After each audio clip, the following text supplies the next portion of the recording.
नमस्कार, मैं जगभूषण शर्मा। दर्शकों, आज का वीडियो हमारा क्योंकि जटिल और चुनौतीपूर्ण है, हम इसको अनचाहा विस्तार नहीं दे सकते क्योंकि एक विषय पर दो विद्वानों ने अंग्रेजी में बड़े राइट अप लिखे हैं और इनका काफ़ी लंबे हैं ये, और सभी का एक ही दिन में हम इनको जो है तर्जुमा करके या अनुवाद करके आपके सामने इनकी जानकारी साझा नहीं कर सकते। हमारे सामने ये चुनौती रहेगी। और दूसरा ये है कि दोनों प्रमुख हैं, काफ़ी प्रसिद्ध विद्वान हैं। योगेंद्र यादव जी का आपने नाम सुना ही हुआ है। एक सुहास पलशिकर साहब हैं। अगर इनके परिचय की हम आपसे बात कर दें तो ये पुणे स्थित सावित्री बाई फूले विश्वविद्यालय है, उसमें इन्होंने पॉलिटिकल साइंस पढ़ाई है। और जो CSDS माफ़ी चाहता हूँ, CSDS संस्था है, उसके अंदर निदेशक पद पर रहते हुए जो है तुलनात्मक लोकतंत्र पर इन्होंने एक कार्यक्रम संचालित किया था। तो ये सुहास पलशिकर साहब का परिचय है। और जो आर्टिकल लिखे गए हैं दो अलग अलग तारीखों में, एक 27 मई 2025 का है और उसके वो लिखा है योगेंद्र यादव जी ने, और 31 मई 2025 को योगेंद्र यादव जी के लिखे लेख पर उन्होंने अपनी प्रतिक्रिया यानी पलशिकर साहब ने अपनी प्रतिक्रिया व्यक्त की है। तो मोटा मोटी आज हम इनको समझ लेते हैं कि योगेंद्र यादव जी क्या कहना चाहते हैं। मुख्य शीर्षक योगेंद्र यादव जी क्या है कि द नेशनलिज्म बी फॉरवर्ड, राष्ट्रवाद जो हम भूल गए। तो इनका सब शीर्षक में वो कहते हैं कि with citizen rights being pitted against national interest today, the rich and layered legacy inherited from the freedom struggle is receding. तो गोया ये कहने का है जो नागरिक है इनके जो अधिकार छीनते जा रहे हैं, उसके साथ साथ जो हमें स्वतंत्रता संग्राम के दौरान जो है बहुस्तरीय मजबूत कह लें जो परंपरा की विरासत हमें उपलब्ध हुई थी, मिली थी, वो भी जो है घटती जा रही है, कम होती जा रही है। तो ये तो इनके जो है शीर्षक और सब शीर्षक की शुरुआत इन्होंने यहाँ से की है। अब इसी से ही हम इनको भी समझ लेते हैं। पलशिकर साहब ने अपने शीर्षक में क्या क्या है वो कहते हैं, जो जबकि एक तरफ जो योगेंद्र जी है वो कह रहे थे नेशनलिज्म वी फॉरवर्ड, ये कह रहे हैं कि हु स्टोलन माई नेशनलिज्म, मेरा राष्ट्रवाद किसने चुराया। आगे इनका सब शीर्षक क्या कहता है, वो कहता है कि a defence of Indian nationalism must also confront how it was undermined from the start. ठीक है जी, ये कहते हैं कि जो भारतीय राष्ट्रवाद है, अगर इसके बचाव की हम बात करते हैं तो हमें ये जानना होगा, ये हमें समझना जरूरी होगा कि इसने शुरुआती दौर में कैसी गड़बड़ियां और किन चुनौतियों का सामना किया। नंबर 1। ठीक है, दूसरा ये आगे लिखते हैं belonging without adhering was always under seize. तो देखिए कि इन्होंने हमने आपको बता दिया कि दोनों के शीर्षक और सब शीर्षक के बारे में हमने आप बता दिया। जहाँ तक की बात है बिलोंगिंग विदाउट अदरिंग, तो ये बेसिकली अगर हम इसको इस फ्रेज को अगर हम समझना चाहें तो जनरली तो हम कह सकते हैं कि दूसरों से अलग हुए बिना अपनापन, ये तो चलो एक साधारण इन्होंने ये। अब लेखक ने अपने स्तर पर क्या सोचा होगा ये थोड़ा सा कहना मुश्किल है। ठीक है जी, लेकिन बेसिकली इस फ्रेज पर किताब लिखी गई है और ये दो ऑथर हैं जिन्होंने लिखी है, जॉन ए पॉल और दूसरा है स्टीफन मेडियन। इन्होंने ये किताब लिखी है और इस किताब की पूरी एक व्याख्या है, बहुत एक लंबा एक इसमें दर्शन आप कह सकते हो, एक आउटलुक कह सकते हो कि किस तरह से जो भाषाई जटिलता के साथ जो आम आदमी है उसको फंसाया जा रहा है, इसके ऊपर है थोड़ा सा। देखिए, पलशिकर साहब ने अपने जो राइटअप है उसमें बिलोंगिंग विदाउट अदरिंग का जो एक फ्रेज अंग्रेज़ी का प्रयोग किया है। हम उनकी गहराई, उनकी सोच के करीब पहुंच जाएं इसका दावा नहीं कर रहे, लेकिन मोटे तौर पे अगर इसको सरलतम हिंदी में समझें तो दूसरों को नज़रअंदाज किए बिना अपनाना है। ठीक है जी, ये तो रही एक बात।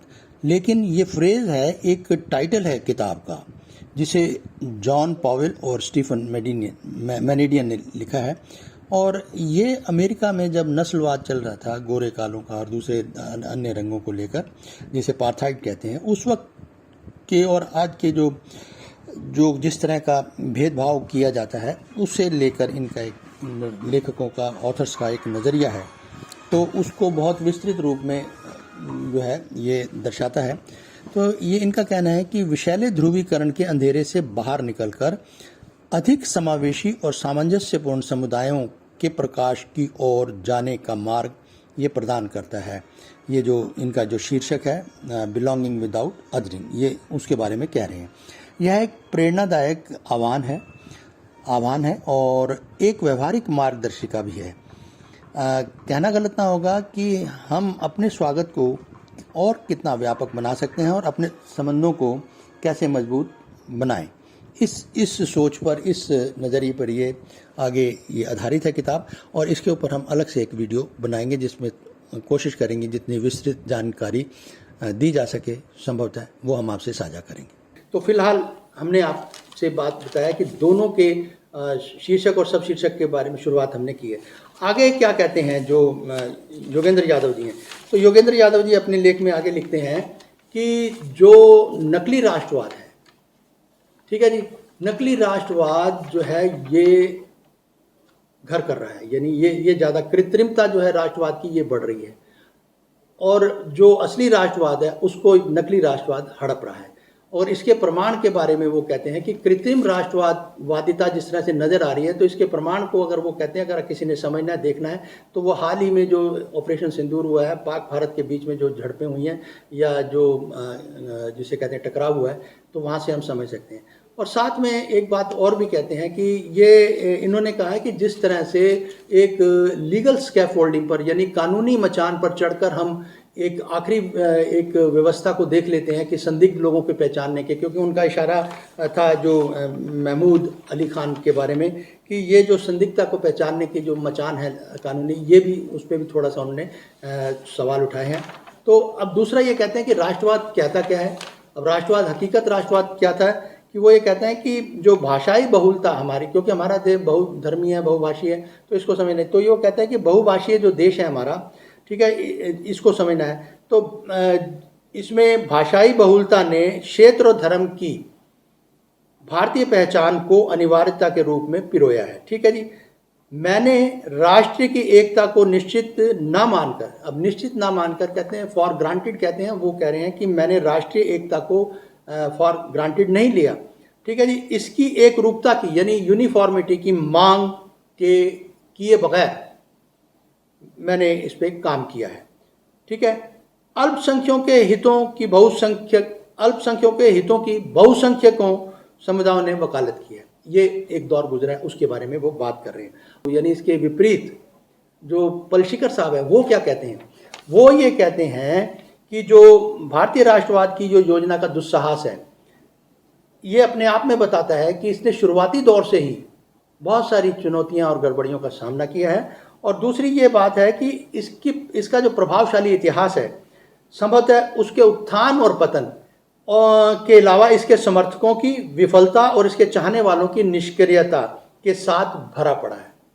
इसके इतिहास को जो खंगालते हैं, राष्ट्रवाद की बात हो रही है, क्योंकि थ्योरी हमें समझना क्या होता है कि एक तरफ व्यवहारिक राजनीति है, वो आपके सामने है कि सीडीएस जो हमारे जो चीफ डिफेंस स्टाफ हैं अनिल चौहान साहब, अब उनके बयान पर भी कितना भारी एक अलग से विवाद और एक अलग से प्रतिक्रियाएं आ रही हैं। और उससे पहले जो अभी कुछ दिन, एक आध दो दिन पहले ही आप कहें, जो हमारे एयर चीफ मार्शल हैं एपी सिंह साहब, क्योंकि ऑपरेशन सिंदूर को लेकर सरकार बहुत ही एक जिसे कहते हैं उत्साहित है कि बहुत कामयाब हुआ, सब कुछ हुआ, तो उसके ऊपर जो हमारे जो एयर मार्शल साहब, चीफ एयर मार्शल साहब एपी सिंह हैं, उन्होंने हाल ही में एक प्रोग्राम में कहा कि projects promised but not delivered on time, I have chief wake up call. ये एक चुनौती देते हुए, ये कहें कि एक जताते हुए उन्होंने कहा कि योजनाएं जो है, प्रोजेक्ट जो है, ये सारी हुई, ये साइन भी हुए, सब कुछ हुए, लेकिन वो डिलीवर नहीं हुए। तो किस तरह से उन्होंने बताया कि कितने स्क्वाड्रन्स जो है वो हमारी एयरफोर्स में कमी है, और एक स्क्वाड्रन में जहाज़ों की संख्या आपको बता दें 12 भी होती है, 18 भी होती है और 24 भी होती है।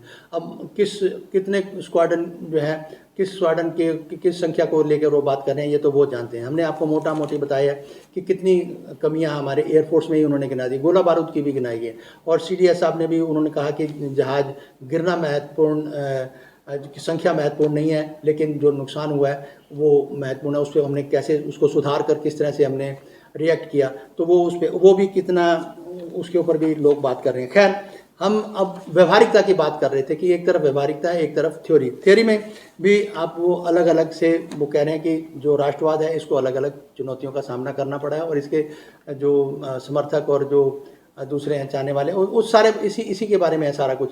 तो आज के वीडियो में हम इसको बहुत ज़्यादा आगे विस्तार नहीं देते, क्योंकि दोनों को साथ साथ लेके हमने चलना है।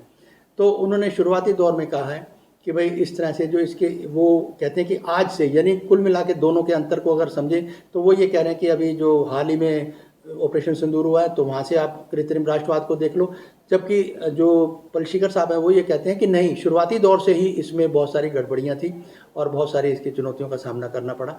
तो यहाँ से आज के वीडियो में हम ये बात यहाँ पर आज समाप्त करते हैं। तो आज के वीडियो में फ़िलहाल इतना ही। नमस्कार।